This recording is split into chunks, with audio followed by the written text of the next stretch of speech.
Hello viewers, welcome back to my channel. Hope you are doing good. So రీసెంట్గా వీకెండ్లో మా cousin ఒకరు వాళ్ళ బ్యాండ్ ఒక పబ్లో పర్ఫామ్ చేస్తుందంటే వెళ్ళాం. సో అదొచ్చేసి నాగోల్ మెట్రో పక్కనే మనకి కనిపిస్తుంది వేవ్ పబ్. సో ఈ పబ్లో మనకైతే entry free because of guest కింద వెళ్ళాం కాబట్టి, మా కజిన్ అందులో బ్యాండ్ మెంబర్ కాబట్టి వెళ్ళాం. సో ఎలా ఉంది అసలు పబ్ వ్యూ ఎలా ఉంది, సో అక్కడ మ్యూజిక్ ఎలా బ్యాండ్ ఎలా ప్లే చేశారో చూడండి. అండ్ మనకి ఎంట్రన్స్, సో ఎంట్రన్స్ వెళ్ళగానే ఒక కాస్ట్ ఉన్నట్టు స్పేస్లో ఉన్న ఫీలింగ్ వచ్చే విధంగా ఒక రూమ్ ఉంది. అండ్ ఒక క్రేజ్ థింగ్ అంటే లైటింగ్ బాగుంది లోపల. అదే సేమ్ మనకి ఎంట్రన్స్ డోర్ కనిపించదు, ఎగ్జిట్ డోర్ కనిపిస్తుంది, కానీ ఎంట్రన్స్ లోపలికి వెళ్ళాలని కొంచెం కన్ఫ్యూజ్ అయ్యాం బికాస్ అంత కలర్తో మిక్స్ అయిపోయింది. కొంచెం కేర్ఫుల్ వస్తే మనకి డోర్ కనిపిస్తుంది, ఎంట్రన్స్ డోర్. సో పబ్లిక్ వెళ్ళిపోయాం. సో అప్పుడే అరౌండ్ టైం 8:30 అవుతుంది. అండ్ బ్యాండ్ వాళ్ళు అప్పుడే బ్రేక్ తీసుకుని they are having the dinner. So evening 8 PM to midnight 12 AM వరకు వాళ్ళ బ్యాండ్ పర్ఫార్మెన్స్ ఉంటుంది. సో చాలామంది చాలాసార్లు మెన్షన్ చేశాను ఇన్స్టాగ్రామ్లో కానీ యూట్యూబ్లో కూడా బ్యాండ్ కన్నెరాసి. సో వీళ్ళ పర్ఫార్మెన్స్ చాలా క్రేజీగా ఉంటుంది అసలు. ఒకవేళ మీకు కూడా ఏమన్నా పర్ఫార్మెన్స్ కావాలంటే తప్పకుండా బుక్ చేసుకోండి. అంతలోపు వీడియోని ఎండ్ వరకు చూడండి, ప్రతి సాంగ్ క్రేజీగా అంటే చాలా బాగుంటుంది.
Okay, so how many Telugu people do we have in the house? And I'm going to hum a little bit, and you guys have to say which song it is, okay? Is that okay? Yes, no, you have to tip it about. Yes, okay, here we go.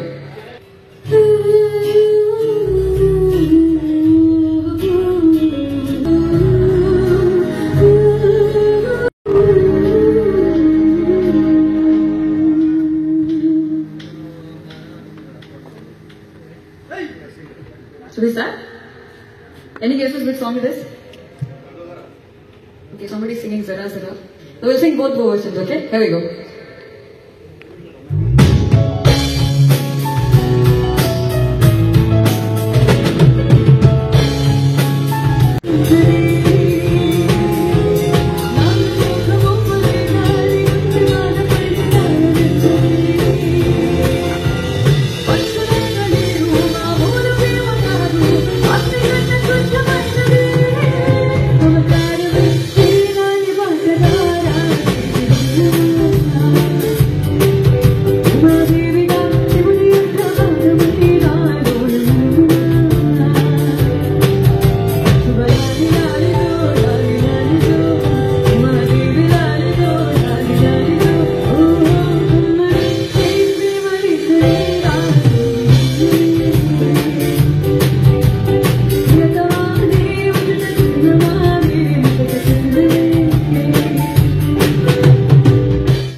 So guys విన్నర్గా ఆ వాయిస్లో magic felt crazy కదా. So guys thanks for watching and don't forget to like share and subscribe guys. Love you all, take care.